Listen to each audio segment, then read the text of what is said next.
Amin wa bihi nasta'inu ala umuri dunya waddin wassalatu wassalamu ala rasulillah wa ala alihi wa sahbihi ajma'in. Allahumma alimna ma yanfa'una wa anfa'na bima 'allamtana wa zidna ilman ya rabbana wa aslih lana sya'nana kullaha wa la takilna ila anfusina tarfata 'ain. Ma'asyiral muslimin wal muslimat, saudara-saudari sekalian yang semoga dimuliakan oleh Allah.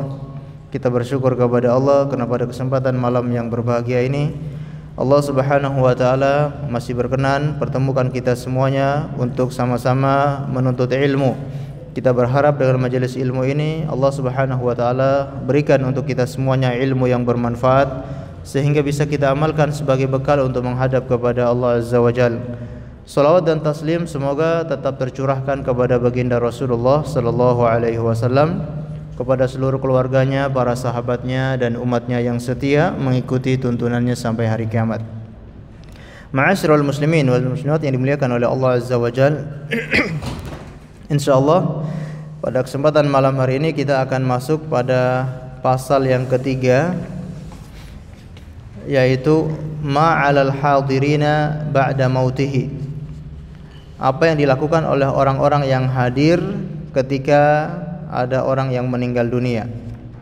Sebelumnya kita sudah membahas tentang talqinu al-muhtadir, mentalkinkan orang yang hampir meninggal dunia atau orang yang sedang sakaratul maut. Maka kita lanjut pada fasal yang ketiga, yaitu ma'alal hadirina ba'da mautihi. Apa yang dilakukan oleh orang-orang yang orang-orang yang hadir ketika mayat atau ketika orang itu telah meninggal dunia. Di sini beliau akan menyebutkan beberapa poin. Kata beliau rahimahullahu taala, fa idza qada wa aslama ar-ruha fa 'alaihim 'iddatu asya'in. Apabila telah terputus ruhnya dan sudah wafat, maka ada beberapa hal yang harus diperhatikan. Yang pertama dan kedua, ini poin yang pertama dan poin yang kedua, ayyugmidu ainaihi wa yad'u lahu aidan. Hendaknya memejamkan mata si mayit. Wa yad'u lahu aidan, kemudian mendoakan bagi si mayit tersebut. Karena orang yang meninggal dunia disebutkan oleh Rasulullah sallallahu alaihi wasallam matanya mengikuti di mana arah ruhnya keluar. Ruh ketika dicabut dimulai dari arah kaki ke atas, kemudian sampai di kerongkongan, kemudian sampai di kepala, maka mata ini ikut melihat ruh keluar tersebut. Sehingga ketika orang meninggal dunia biasanya matanya terbelalak atau matanya terbuka dan pandangannya biasanya ke atas. Maka di sini diperintahkan untuk memejamkan mata orang yang meninggal dunia. Ya, kalau seandainya dipejamkan ya juga tidak bisa, maka kita meletakkan apa-apa yang atau benda-benda yang berat supaya bisa menutup matanya tersebut. Apakah itu surban atau kain untuk menutup matanya tersebut. Dan dengan demikian bisa dengan mudah akan tertutup mata si mayit. Kemudian wa yad'u lahu, mendoakan kebaikan untuk mayat tersebut. Hal ini sebagaimana hadis dari Ummu Salamah.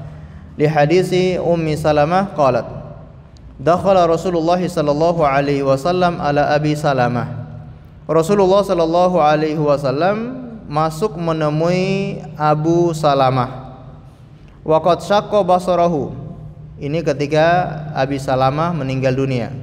Maka matanya itu terbuka.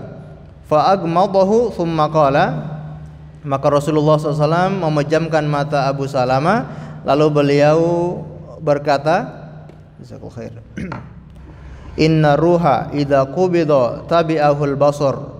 Sesungguhnya ruh itu apabila dicabut maka akan diikuti oleh penglihatan. Mata itu akan melihat atau mengikuti ruh yang dicabut tersebut. Fadajja nasun min ahlihi faqala, maka orang-orang keluarganya mulai gemuruh, mulai menangis.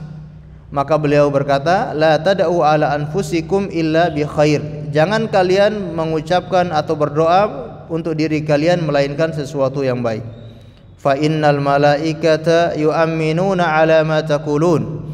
Karena sesungguhnya para malaikat itu akan mengaminkan setiap apa yang kalian ucapkan.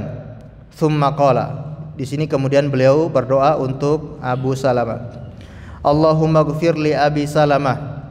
Ya Allah, ampunkanlah untuk Abu Salamah. Warfa' darajatahu fil mahdiyin, dan tinggikan derajatnya di kalangan orang-orang yang mendapatkan petunjuk. Wa akhlufhu fi aqibihi fil ghabirin, dan berilah pengganti setelah dia meninggal dunia. Waghfir lana walahu ya rabbal alamin, maka ampunilah kami dan juga dia ya rabbal alamin. Wafsah lahu fi qabrihi wa nawwir lahu fihi, dan lapangkanlah kuburannya dan berikan cahaya di kuburannya tersebut. Ini masalah doa yang sangat bagus yang bisa kita hafalkan. Kemudian ketika ada saudara kita yang meninggal dunia, bisa kita membaca doa ini untuknya ketika sedang ngelawat ya, sedang ngelawat atau ngelayat atau berkunjung ketika ada orang yang meninggal dunia. Ini doa untuk orang yang meninggal dunia. Atau kalau kita belum hafal, bisa kita membaca doa-doa yang lain. Allahumma ighfir lahu warhamhu wa'afihi wa'fu anhu wa akrim nuzulahu wa wasi' madkhalahu wa aghsilhu bil ma'i wal thalji wal barad, dan yang lainnya. Atau kalau tidak dengan bahasa Arab, kita dengan bahasa kita yang bisa kita pahami. Ya Allah, ampunilah dia, ampuni bapak fulan, tinggikan derajat bapak fulan, luaskan kuburan bapak fulan, berikan cahaya kuburan bapak fulan atau ibu fulana. Ini kita doa ketika datang melihat orang meninggal dunia. Jadi ketika datang melihat orang meninggal itu jangan cuma menonton, karena banyak masyarakat ketika datang itu ya cuma menonton gitu ya, menonton orang sedang menangis, yang sedang ada yang bertengkar, kalau ada yang bertengkar ya. Ini kita dianjurkan untuk berdoa. Lalu kalau untuk menghibur keluarga yang ditinggalkan, kita bisa berdoa dengan beberapa doa seperti innalillahi ma akhadha wa lahu ma a'ta wa kullu syai'in 'indahu bi ajalin musamma fal tasbir wal tahtasib au a'dhamallahu ajraka wa ahsana aza'aka wa ghafara limayyitika. Ini bisa kita berdoa untuk menghibur orang yang ditinggal oleh si mayit tersebut. Sesungguhnya bagi Allah itu apa yang dia ambil dan apa yang dia beri, dan segala sesuatu itu sudah ada ajalnya masing-masing, maka bersabar dan ambillah pahala tersebut. Kemudian a'dhamallahu ajraka, semoga Allah melipat gandakan pahalamu, wa ahsana aza'aka, kemudian Allah memperbaiki kesedihanmu, wa ghafara limayyitika, dan Allah mengampuni mayit atau anggota keluargamu yang meninggal dunia. Ini bisa kita ucapkan ya, berdoa dengan doa-doa yang baik. Baik, ini poin yang pertama. Dan kedua, memejamkan mata si mayit kemudian mendoakannya. Poin yang ketiga, ayyughattuhu bi thawbin yastatiru jami'a badanihi li hadisi Aisyah radhiyallahu anha, yaitu menutupnya dengan kain untuk menutup seluruh badan si mayit. Jadi ketika sudah meninggal dunia, ruhnya sudah terlepas, maka setelah kita memejamkan matanya, mendoakannya, kita tutup mayit itu dengan kain. Biasanya pakai kain apa? Kain batik. Apa namanya yang nggak ada jahitan itu? Cari, iya. Cari, betul. Jari atau cari? Jari. Ya, atau semacam batik gitu ya. Atau kain apa saja, asalkan kain itu tidak tipis ya, kain yang agak tebal sehingga tidak membentuk tubuh si mayit, apalagi memang mayitnya itu perempuan ya, cari kain-kain yang tebal. Atau kalau kain satu tidak cukup, kain satu itu masih kurang tebal, kita bisa menutupnya dengan 2 lapis atau 3 lapis kain. Hal ini sebagaimana hadis dari Aisyah radhiyallahu taala anha. Kata beliau, anna Rasulullah sallallahu alaihi wasallam hina tufiya sajji bi burdin hibarah. Rasulullah sallallahu alaihi wasallam ketika beliau meninggal dunia, maka ditutupi dengan kain yang ada garis-garisnya, ya, kain yang ada garis-garisnya. Jadi kain apa saja bisa kita gunakan untuk menutup si mayit. Ini yang ketiga. Yang keempat yaitu wa hadza fi ghairi man mata muhriman. Fa ammal muhrim fa innahu la yughatti ra'suhu wa wajhuhu li hadis Ibnu Abbas. Ini berlaku bagi orang yang selain muhrim, selain orang yang bukan sedang berihram. Kalau orang yang sedang berihram, maka tidak boleh kita menutup kepalanya atau menutup wajahnya. Hanya anggota tubuhnya saja yang ditutup, sedangkan wajah dan kepalanya tidak ditutup bagi orang yang sedang berihram. Sebagaimana hadis dari sahabat Abdullah bin Abbas berkata, bainama rajulun waqifun bi Arafah. Suatu ketika ada seseorang, maksudnya seorang sahabat Nabi, waqifun bi Arafah, sedang melakukan wukuf di Arafah. Ini berarti sedang apa ya? Melakukan ibadah haji. Nah, idh waqa'a an rahilatihi wa waqasathu aw qala fa'aqasathu.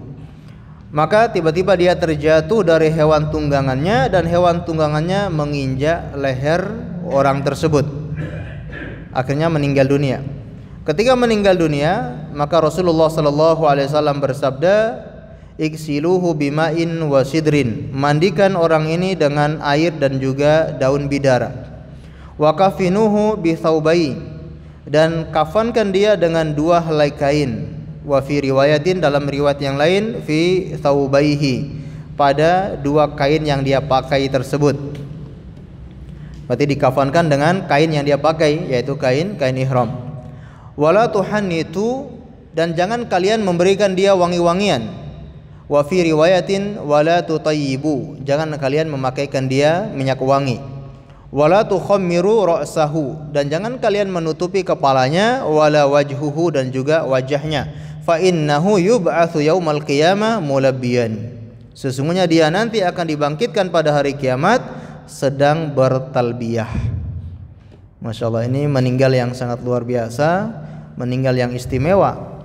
Insya Allah husnul khotimah ketika ada orang yang sedang melakukan ibadah haji atau ibadah umroh, terutama dalam posisi dia sedang berihram. Masya Allah, ini bertanda ya, bertanda, dan kita tidak secara pasti mengatakan dia husnul khotimah, tapi ini insya Allah bertanda yang sangat baik orang yang meninggal seperti itu. Meninggal dalam keadaan sedang berihram, kemudian akan disolatkan dengan ribuan dan jutaan manusia yang mensolati orang tersebut. Makanya kadang kita sholat jenazah itu berharap kita yang disolatkan di situ ya. Saking banyaknya orang yang mensolati, dan disolatkan di tanah yang haram, tempat yang suci, dan dimakamkan juga di tanah haram. Ini keutamaan yang luar biasa. Apalagi kalau meninggal di kota Madinah, ada jaminan, yaitu mendapatkan syafaat dari Rasulullah sallallahu alaihi wasallam. Ya, makanya beliau mengatakan barang siapa yang akan meninggal di Madinah, maka meninggallah di Madinah. Ya, kalau ingin meninggal di Madinah, maka meninggallah di Madinah. Ketika sudah sakit sangat keras, kalau bisa jangan pulang ya, tetap di Madinah biar meninggal di kota Madinah, karena akan mendapatkan jaminan syafaat dari Rasulullah. Baik, ini orang yang sedang berihram ya, maka hukumnya berbeda dengan selain ihram, yaitu tidak boleh ditutup kepalanya dan juga wajahnya, dan juga tidak boleh diberikan wewangian. Kenapa? Karena dia berlaku sedang berihram. Apa yang dilarang ketika berihram, maka dilarang juga bagi orang yang sedang meninggal dalam keadaan ihram tersebut. Baik, ini bagi laki-laki. Ya, bagi laki-laki maka tidak boleh ditutup kepalanya dan juga wajahnya. Sedangkan bagi perempuan maka kain kafannya sama seperti kain kafan biasa. Ya, apakah baju si wanita ini dilepas? Ya, sedangkan wanita dilepas baju tersebut, digantikan dengan kain kafan. Kenapa? Karena wanita itu tidak punya pakaian ihram khusus. Bagi wanita ketika berihram, bajunya ya baju biasa, baju yang berjahit, baju yang dia pakai sehari-hari, itu yang dia pakai untuk berihram. Maka ketika meninggal dunia, kain kafannya sama sebagaimana wanita yang lain, atau kain kafan yang biasa dipakai untuk mengkafani orang meninggal. Namun di sini kalau wanita tidak boleh ditutup wajahnya. Kalau laki-laki wajah dan kepala, sedangkan perempuan yang tidak boleh tertutup adalah wajahnya. Sedangkan yang lainnya tertutup. Baik, ma'asyiral muslimin dan muslimat yang dimuliakan oleh Allah Azza wa Jalla, ya, ini poin yang keempat, ya. Bagi orang yang sedang ihram, maka tidak boleh menutup kepala dan juga wajahnya. Dan dikafankan dengan kain ihramnya tersebut, ya. Kain ihramnya ada 2 helai, yang bagian atas dan bagian bawah, itu yang dipakai untuk menggunakan untuk dikafani. Berarti tidak pakai kain kafan lagi. Ya, untuk laki-laki tidak pakai kain kafan lagi. Baik, poin berikutnya, ayu ajilu bitajhizihi wa ikhrajihi idza bana mautuhu. Maka hendaknya disegerakan untuk pengurusan jenazahnya, ya, jika telah jelas kematian pada orang tersebut. Kalau betul-betul orang ini sudah jelas meninggal dunia, maka segera kita urus jenazahnya. Jangan kita tunda-tunda. Di sini beliau menekankan ketika jelas orang itu sudah meninggal dunia. Karena kadangkala orang itu belum jelas meninggal dunia, sudah diurus sebagaimana orang meninggal, tiba-tiba hidup lagi. Ya, ada kasus semacam itu, ya. Ini berarti terlalu terburu-buru, ya. Maka harus betul-betul dicek apakah orang ini sudah meninggal atau belum. Ya, biasanya itu bertanda kalau orang sudah meninggal, dicek apanya, biasanya jantungnya, kemudian nafasnya dan juga otaknya. Apalagi kalau di zaman kita sekarang banyak alat-alat untuk mengetes atau mendeteksi orang itu sudah meninggal atau tidak. Dan biasanya ketika orang itu meninggal, didatangkan dokter atau didatangkan bidan atau tim medis ke rumah. Biasanya seperti itu. Ya kan? Ya, untuk mengecek, ya. Kalau ada bidan atau ada dokter sekitar situ, biasanya didatangkan untuk mengecek orang ini apakah betul-betul sudah meninggal atau belum. Nah, ketika sudah jelas kalau dia sudah meninggal dunia, kita segera untuk mengurus jenazahnya tersebut. Bersegera untuk apa? Yang pertama bersegera untuk memandikan. Yang kedua bersegera untuk mengkafani. Yang ketiga bersegera untuk mengantarkannya ke kuburannya. Jadi bersegera itu tidak hanya ketika mau mengantarkan ke kuburan. Giliran mau ke kuburan berlari-lari, ya. Gotong mayat sambil berlari-lari ke kuburan. Tapi untuk ngurus sampai memandikan dan mengkafani itu menunggu keluarga dari sini dulu, keluarga dari sana dulu yang datang, atau anaknya dari luar negeri pulang dulu baru diurus jenazahnya. Ini berarti menunda-nunda, ya. Sedangkan hukum mengurus jenazah itu adalah fardu kifayah. Jadi tidak harus anaknya pulang dulu, tidak harus saudara yang jauh datang dulu, ya. Itu kan akhirnya membuat jenazah ini tertahan dan tidak segera diurus. Hal ini sebagaimana hadis dari Abu Hurairah radhiyallahu taala anhu, kata beliau secara marfu, asri'u bil janazah, bersegeralah untuk mengurus jenazah tersebut. Fasayati bitamami fil fasl, di sini ada yang punya buku, dan akan kita bahas secara utuh atau sempurna di fasal yang ke-47. Ada di situ. Nah, kalau kita cek sebetulnya bukan fasal yang ke-47, ya. Yang betul 49. Ya, nanti silakan dicek, ya. Di sini tertulis fasal yang ke-47. Tapi yang benar di 49. Nanti dijelaskan secara sempurna hadis tentang asri'u bil janazah, bersegeralah untuk mengurus jenazah.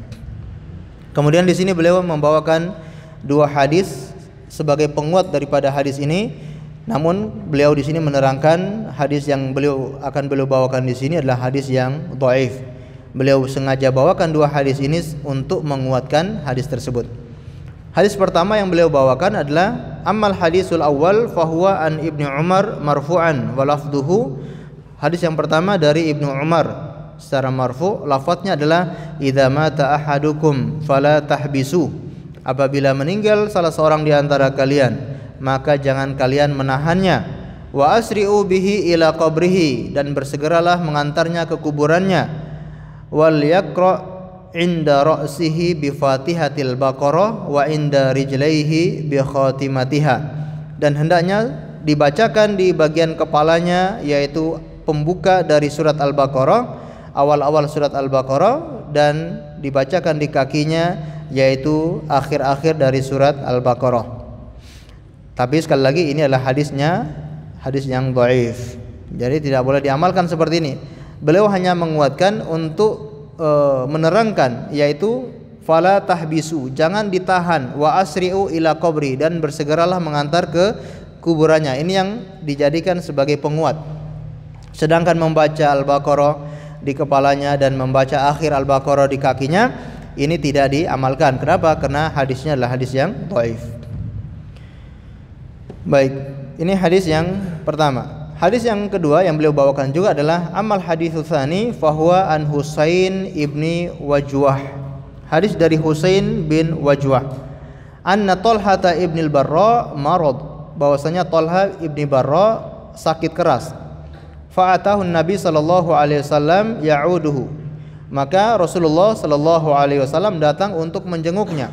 Faqala, maka Rasulullah kemudian mengatakan, inni la ara Talhata illa qad hadatsa bihil maut. Sesungguhnya aku melihat Talha ini mendekati kematian.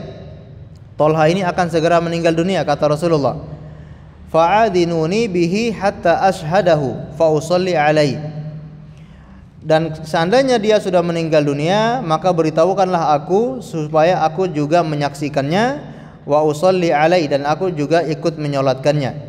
Wa ajjilu fa innahu la yanbaghi li jaifati muslimin an tuhbisa baina dhahrani ahlihi. Dan bersegeralah urus jenazahnya, sesungguhnya tidak layak bagi jasad seorang muslim itu ditahan di tengah-tengah keluarganya. Ini juga hadis yang dhaif, namun beliau bawakan sebagai penguat yang menunjukkan bahwasanya di sini diperintahkan untuk wa'ajjilu, bersegera mengurus jenazahnya, dan tidak layak jasad seorang muslim itu ditahan di tengah-tengah saudaranya. Jadi kalau bisa kita segera mengurus jenazahnya, maka segera kita urus, ya, tidak perlu menunggu anaknya atau menunggu saudaranya yang jauh. Kalau begitu sudah selesai urusannya, ya, dari pemerintahannya, surat-suratnya sudah jelas semuanya, maka selesai untuk dikuburkan, segera untuk dikuburkan. Baik. Dan di sini beliau mengatakan wa hunaka hadisun salithun wa huwa masyhurun jiddan bainal 'amah. Dan di sana ada hadis yang ketiga yang sangat masyhur di kalangan orang-orang awam. Wa huwa ikramul mayyit dafnuhu. Memuliakan mayit, bentuk memuliakan si mayit adalah dengan menguburkannya. Jadi orang-orang awam terkenal hadis ini, yaitu memuliakan mayit adalah dengan menguburkannya. Ini isyarat apa? Supaya segera menguburkan jenazah. Tanda kita memuliakan mayit adalah segera menguburkan jenazah tersebut. Kenapa? Karena kalau tidak segera dikuburkan, apalagi sampai mengeluarkan aroma, ya, yang tidak sedap, itu kan sangat menyakitkan atau sangat kasihan terhadap mayit tersebut. Tidak memuliakan si mayit. Artinya orang yang datang untuk berziarah itu harus dengan menutup hidung, ya, gara-gara aroma yang tidak sedap dari si mayit. Ini tanda tidak memuliakan si mayit. Ya, biasanya tidak boleh lebih dari 24 jam. Ketika lebih dari 24 jam, maka mayit itu sudah mulai keluar aroma yang tidak sedap.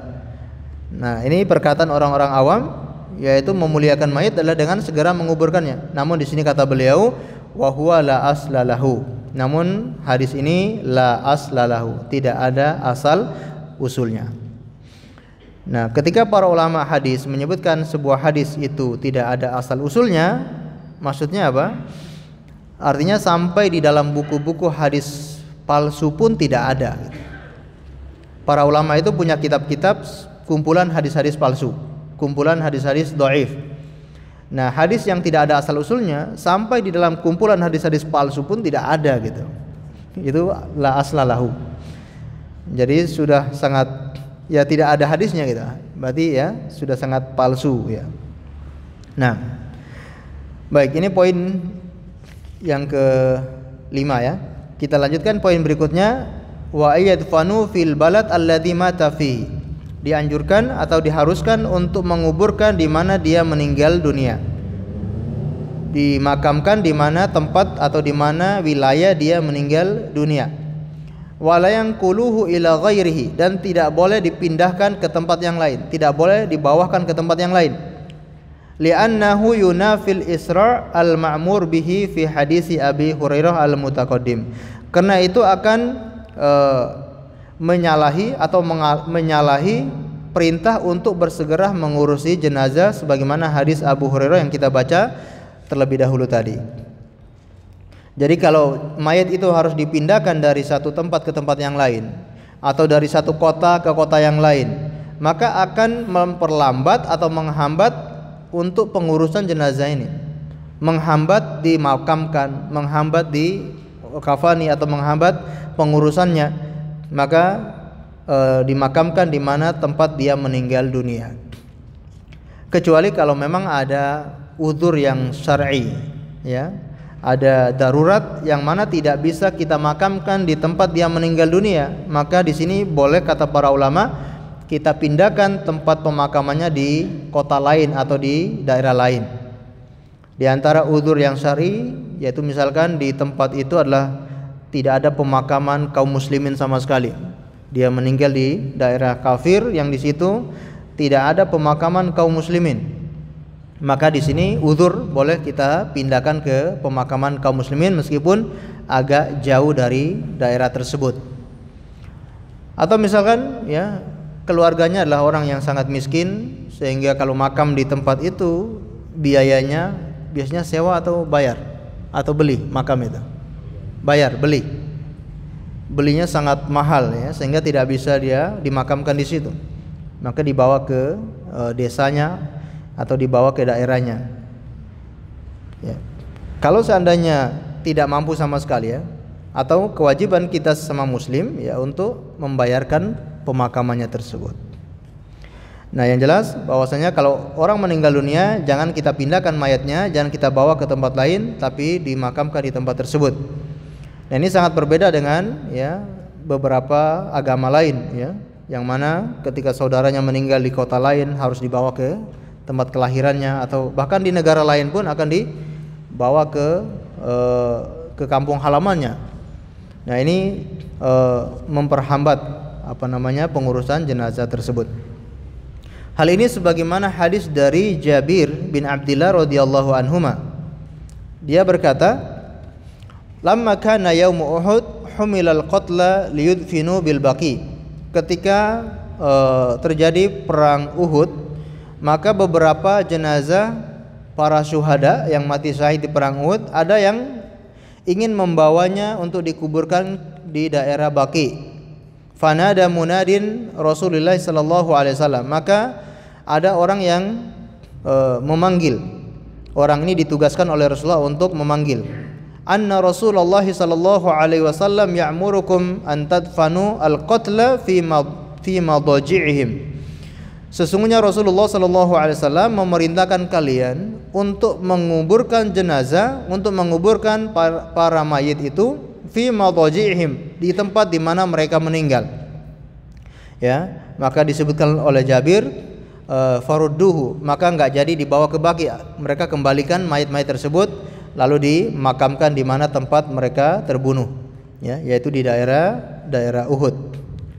Nah, ini menunjukkan bahwasanya larangan dari Rasulullah SAW, tidak boleh jenazah itu dibawa ke tempat lain kalau di tempat tersebut ada tempat untuk memakamkan mayat tersebut. Dan ini untuk menyegerakan pemakaman dan pengurusan jenazah tersebut.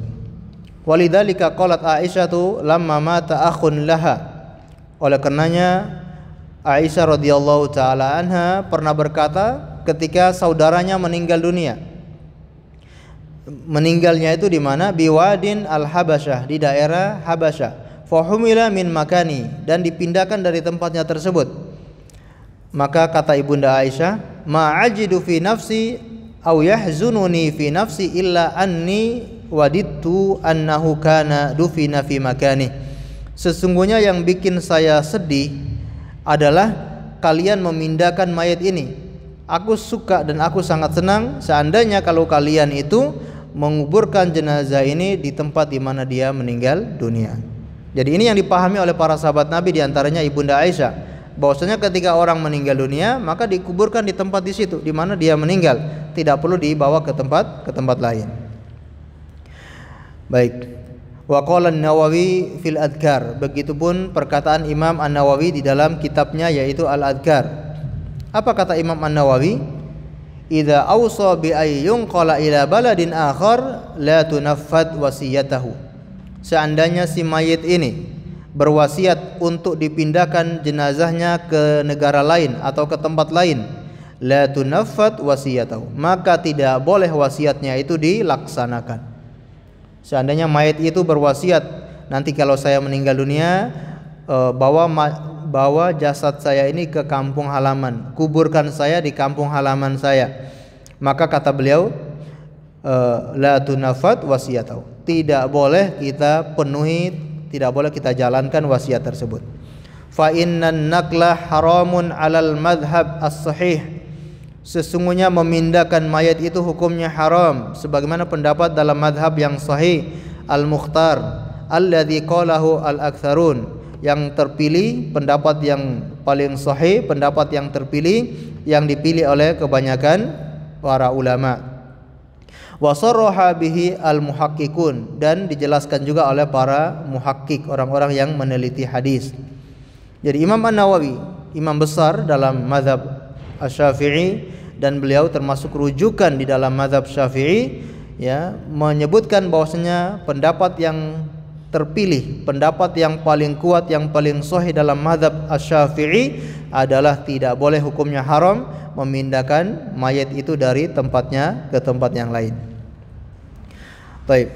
Poin berikutnya adalah ayyubadaru ba'duhum liqada'i dainahu min malihi walau ata alaihi kullih, segera, ya, melunasi hutang-hutang si mayit tersebut. Ya, ini tidak hanya bagi keluarga si mayit atau saudara si mayit, tapi ini berlaku untuk seluruh kaum muslimin. Ketika ada saudara kita yang meninggal dunia, ayyubadara ba'duhum, sebagian dari kaum muslimin itu hendaknya segera melunasi hutang-hutang si mayit tersebut. Baik. Ya, ini kewajiban kolektif bagi kaum muslimin, ya, tidak hanya keluarganya, tapi bagi keluarganya itu hukumnya sangat wajib. Tapi kalau bagi sebagian kaum muslimin maka hukumnya sunnah untuk melunasi hutang saudaranya. Walau ata alaihi kulli, seandainya dia harus dikeluarkan seluruh hartanya untuk membayar hutang, maka kita keluarkan seluruh hartanya untuk bayar hutang. Seandainya si mayit ini hanya punya satu rumah, ya, lalu dia memiliki hutang sejumlah rumah tersebut, maka kita jual rumah ini untuk bayar hutangnya tersebut. Dia hanya punya satu mobil, maka mobil ini kita jual untuk bayar hutangnya tersebut. Lalu ahli warisnya bagaimana? Apakah mereka tidak mendapatkan warisan? Ya, mereka tidak dapat warisan kalau hartanya sudah habis. Karena yang harus ditunaikan terlebih dahulu adalah hutangnya si mayit. Makanya kalau kita belajar dalam ilmu waris, ya, harta peninggalan si mayit itu tahapan untuk penyalurannya itu ada 4. Tahapan dalam penyaluran harta si mayit itu ada 4, yang diistilahkan oleh para ulama dengan at-tarikah. Yang pertama yaitu untuk pengurusan jenazah si mayit. Si mayit punya harta, maka harta ini kita gunakan untuk mengurusi jenazahnya. Kalau seandainya harus menyewa ini menyewa itu, maka gunakan harta si mayit untuk menyewa tersebut. Penggalian kubur seharusnya harus kalau memang harus dengan menyewa tukang gali kubur, menggunakan harta si mayit. Menyewa yang lainnya, ya, seperti apa misalkan yang harus disewa itu kuburan, ya, seandainya kuburan harus dibayar, maka gunakan harta si mayit untuk membayar kuburan tersebut. Nah, ini pertama harus yang kita gunakan adalah harta si mayit untuk mengurusi jenazah tersebut. Kemudian, ya, yang kedua yaitu melunasi utang-utang si mayit. Hartanya masih tersisa, kita gunakan untuk melunasi hutang-hutang si mayit sampai terbayar semuanya. Dan hutang di sini ada 2. Apakah hutang kepada Allah atau hutang kepada manusia? Hutang kepada Allah seperti apa? Seperti zakat. Seandainya si mayit ini punya zakat yang belum dia keluarkan, maka dia masih hutang sama Allah. Maka ketika itu harus dilunasi, harus dikeluarkan zakatnya. Atau dia punya kafarat. Ya, kafarat itu apakah memerdekakan budak atau apakah dia itu harus memberi makan orang miskin. Kalau dia punya kafarat, maka harus kita keluarkan harta itu untuk membayar kafarat si mayit. Atau dia punya nazar. Seandainya si mayit punya nazar, kalau dia mau menyumbang ke masjid sekian puluh juta, maka kita keluarkan uang itu untuk membayar nazarnya si mayit tersebut. Ya, ini hutang yang pertama. Hutang dengan siapa? Hutang kepada Allah. Yang kedua, hutang kepada sama manusia. Ya, ini jelas ya. Kalau punya hutang sama manusia, maka harus dibayarkan. Ya, di antaranya seperti mahar. Seandainya maharnya masih hutang, ya, harta itu kita gunakan untuk membayar mahar tersebut. Kalau seandainya masih hutang. Baik. Kemudian yang ketiga, menjalankan wasiat. Ya, menjalankan wasiat si mayit. Seandainya si mayit ini memberi wasiat akan menyumbang kepada tempat ini atau kepada masjid ini sekian uang, maka kita jalankan wasiat tersebut. Tapi catatannya, namanya wasiat itu tidak boleh lebih dari berapa? Kita sudah bahas di awal. Ya, dari sepertiga harta si mayit. Tidak boleh lebih dari sepertiga.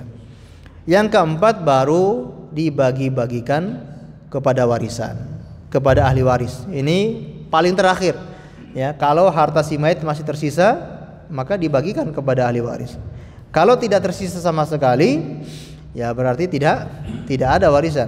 Ya, baik. Nah, ini sangat penting sekali untuk melunasi hutang si mayit. Ya, sebagaimana kita lanjutkan, ya. Fa in lam yakun lahu malun fa alaihi daulah an tuaddi anhu in kana jahida fi qada'ihi. Seandainya orang tadi tidak punya harta sama sekali, maka bagi pemerintah, bagi negara itu untuk melunasi hutang orang tersebut. Jika orang tadi memang sudah berniat dan berusaha untuk membayarnya. Selama dia masih hidup, dia sudah berupaya untuk melunasi, tapi uangnya habis, dia tidak bisa melunasi, keburu meninggal duluan. Maka di sini peran negara, peran pemerintahan untuk melunasi hutang orang tersebut. Ini luar biasa ya, pemerintahan Islam yang akan melunasi hutang rakyatnya. Fa in lam taf'al wa tawwa'a bidzalika ba'duhum jaza wa fi dzalika hadits. Ya, atau bagi sebagian kaum muslimin yang ingin melunasi hutang saudaranya, maka diperbolehkan bagi orang lain untuk melunasi hutangnya tersebut. Dan di sini ada beberapa hadis yang beliau bawakan. Yang pertama, al-awwal an Sa'ad ibn Atwal, hadis dari Sa'ad bin Atwal radhiyallahu anhu, anna akhahu mata wa taraka 300 dirham. Bahwasanya saudaranya meninggal dunia dan meninggalkan harta yaitu 300 dirham. Wa taraka iyalan, dan meninggalkan saudara atau anak-anaknya. Qala fa aradtu an anfiqaha ala iyali. Maka aku ingin memberikan harta itu kepada anak-anaknya atau kepada keluarganya.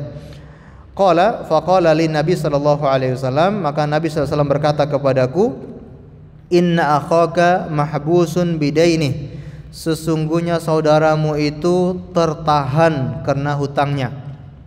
Ya, tertahan. Kalau dia mau mendapatkan rahmat Allah, tidak jadi mendapatkan rahmat Allah. Dia mau mendapatkan kenikmatan surga di dalam kubur, tidak jadi mendapatkan kenikmatan, tertahan gara-gara masih punya hutang. Fadhhab, ya, fadhhab faqdi anhu, maka pergilah dan lunasi hutang-hutang saudaramu.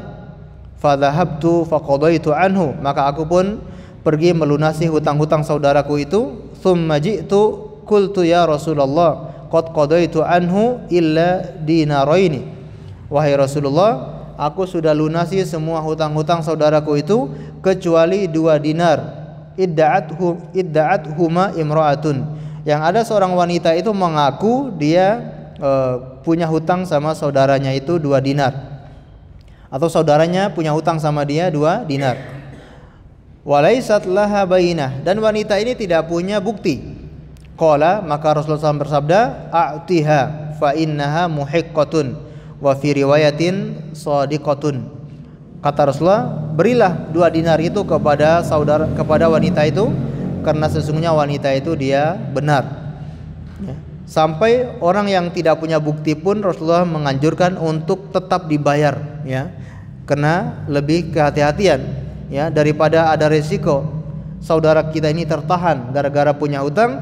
Kalau ada yang mengaku dia punya hutang, ya, maka meskipun tidak punya bukti sekalipun kita bayar hutang tersebut, ya, untuk menyelamatkan saudara kita dari tertahan tidak mendapatkan rahmat Allah Subhanahu wa taala.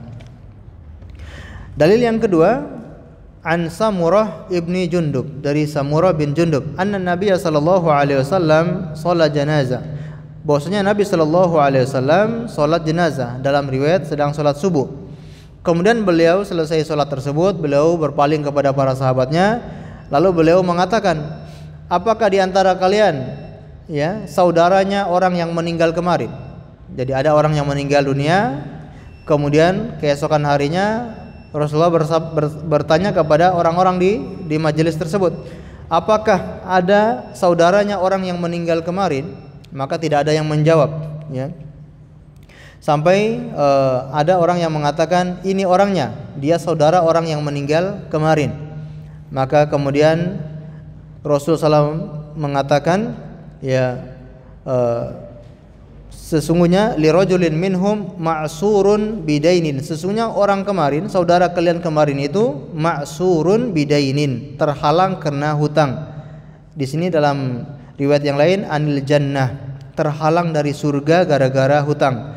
Fa in syi'tum fafdu, jika kalian mau maka lunasi hutangnya.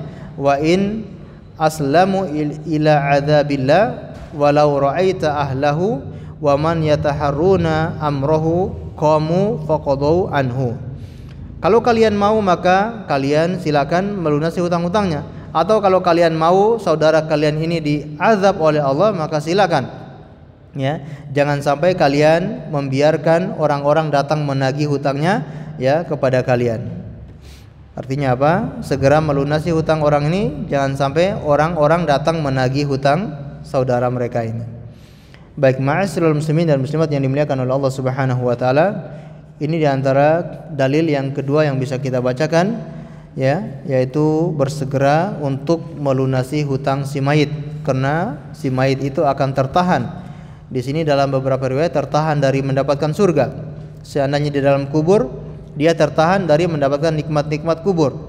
Ya, nikmat-nikmat kubur bisa didapatkan, ya, berupa mendapatkan bisa melihat kepada surga, atau bisa mendapatkan bau harum surga. Ini tidak dia dapatkan karena masih tertahan dengan hutangnya tersebut. Maka poin yang terakhir ini yaitu dianjurkan untuk segera melunasi hutang si mayit. Allah alam bisawab. Ini masih beberapa dalil, ya. Ya, sekitar ada 6 dalil, ya. Mungkin akan kita bacakan di pertemuan berikutnya insyaallah taala. Baik, karena waktunya sudah selesai, kita dengarkan azan terlebih dahulu, kemudian setelah itu kita buka tanya jawab. Kalau ada yang ditanyakan kami persilakan setelah azan.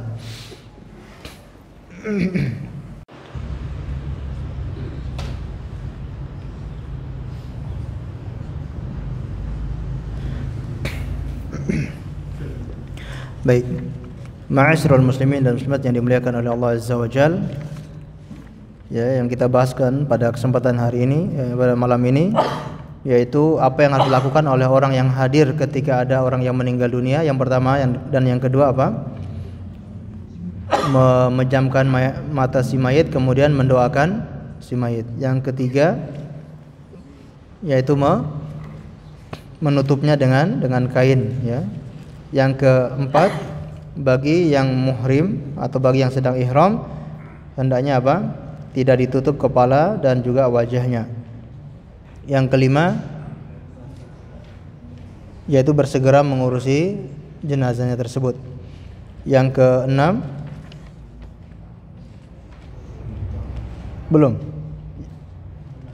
melunasi Nah, tidak memindahkan jenazahnya ke tempat lain. Yang ketujuh, bersegera melunasi hutang si mayit. Baik, mungkin cukup sekian yang bisa kita sampaikan. Ada pertanyaan? Ya, bentar kita bacakan ya.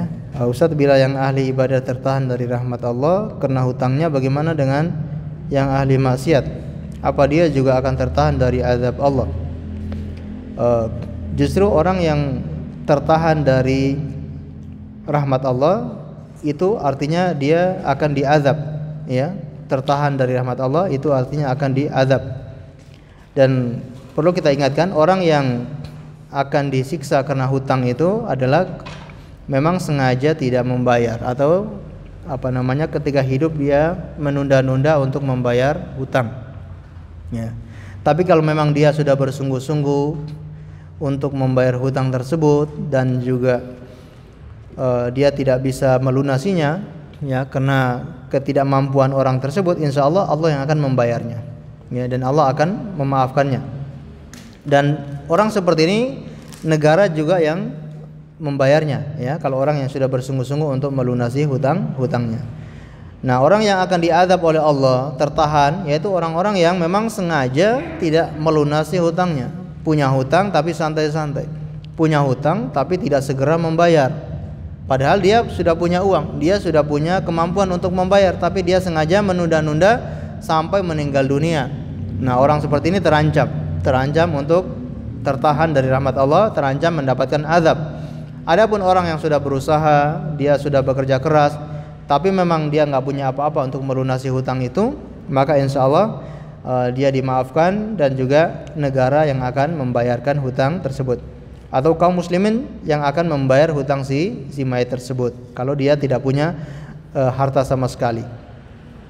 Atau orang yang menghutangi, dia membebaskan hutang tersebut. Nah, itu lebih bagus, ya. Kalau ada saudaranya mendengar kalau saudaranya itu tidak mampu membayar, akhirnya dia lunaskan, artinya dia bebaskan, ya, dia bebaskan. Insya Allah balasannya besar di sisi Allah Subhanahu wa taala bagi orang yang melapangkan orang yang berhutang atau sampai membebaskan orang yang berhutang. Jaminannya apa? Mendapatkan naungan di sisi Allah Subhanahu wa taala, ya. Di hari kiamat tidak ada naungan kecuali naungan Allah.